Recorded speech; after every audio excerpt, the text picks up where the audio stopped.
Cuddle fabric is a nice, plush, luxurious fabric that can easily be made into a baby quilt like this one, but it can be a little bit tricky to work with. So today I have a few tips and tricks to share with you that'll make working with this fabric just as easy as working with any other. First thing you want to have readily available is a lint roller. So you can see this fabric, once you cut it, you get all these little pieces that can turn your sewing room into a big fuzzy mess. So you want to make sure you just have a lint roller, you can easily keep on top of all of those messes. Another thing that you want to have when you're working with Cuddle fabric is some sort of stabilizer. Today I'm using some lightweight fusible interfacing, just some Pellon interfacing. Anything lightweight and fusible will work just fine. And what we want to do is we want to be able to stabilize all of our edges of our squares or rectangles that we're going to be stitching together. And I'm going to show you why here. So in this rectangle I have one half that I have not stabilized and one half that I have. So if I pull on this side, you can see that there's really a lot of give to it. It kind of curls up under on itself. And when you're running that through your machine and stitching it, you can actually stretch it and you could end up with some edges that don't perfectly line up. Now this end I have just put an inch strip of that fusible interfacing on there. And when I give this a stretch, you can see there's hardly any give in it at all. And that's what we want to have on all of our pieces that we're stitching together. Now when you are working with your interfacing, you want to make sure that you're cutting it correctly.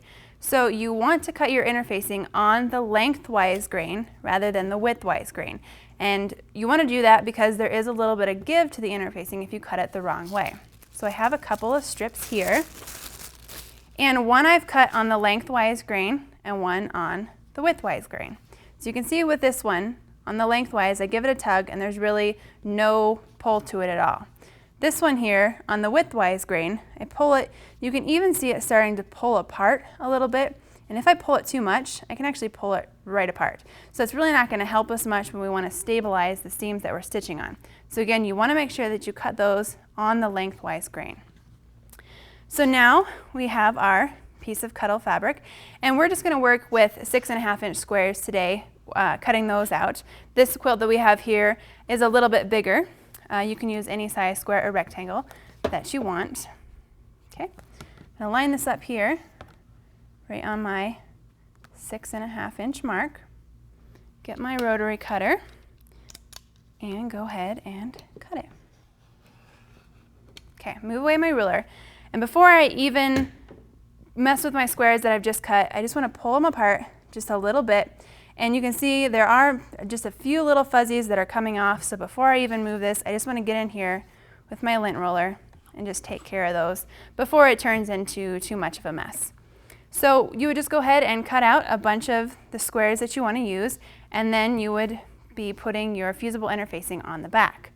So I have another square here, and I've already cut a bunch of my 1 inch strips of my fusible interfacing, and I just want to line them up all the way around the edge. We want them right to the edge. And with your interfacing, you'll be able to tell when you feel it what is the right and wrong side. So on this side, you'll feel some little bumps, and you know that that's your actual adhesive side. So you want that side down on the wrong side of your fabric.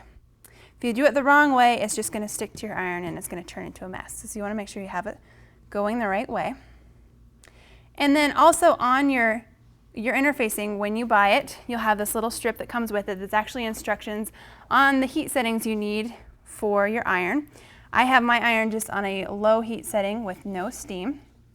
And all I'm going to do is just set my iron right there and leave it for a little bit. I don't want to move my iron back and forth because I don't want to actually shift that interfacing underneath the iron.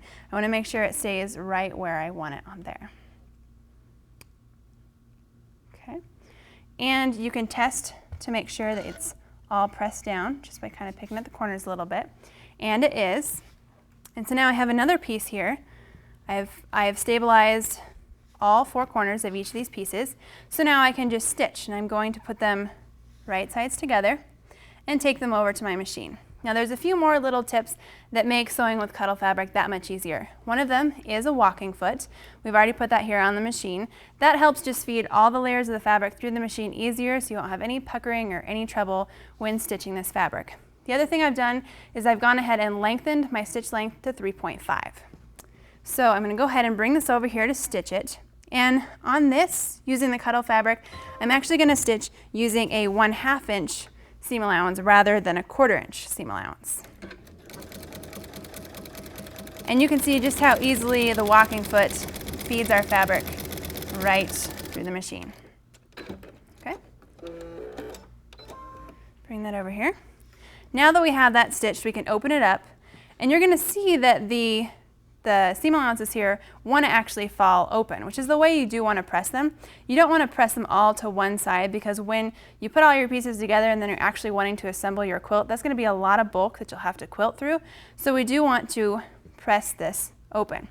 So again, I'm going to take it over here, and I recommend pressing from the wrong side of the fabric.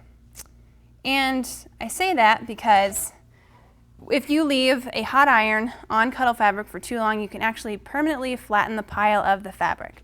So I have one here that I've really pressed really good.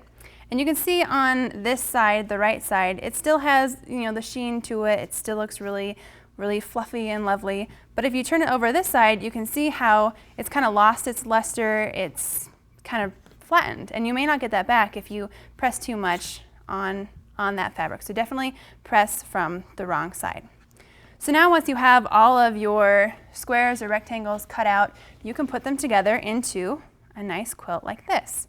Now with this quilt, we have our Cuddle fabric on the top, we have some flannel on the back, and we have just our quilter's cotton for our binding. Now when you actually put your quilt all together, you can do it without using any batting or anything, because since the Cuddle fabric already has a bunch of thickness to it, you'd be reducing your bulk and making it easier for you to quilt this if you don't use any batting.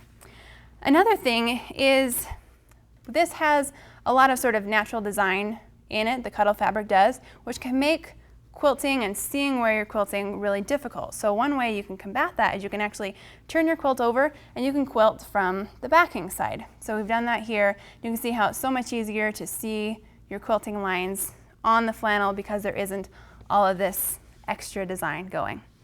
So I hope you see that working with Cuddle fabric can be just as easy as sewing with any other fabric, just using some simple tips like a walking foot, adjusting your stitch length, changing up your seam allowances. Sewing with this fabric can be just as easy, and I hope you see that. Join us next time for more Sew Easy lessons.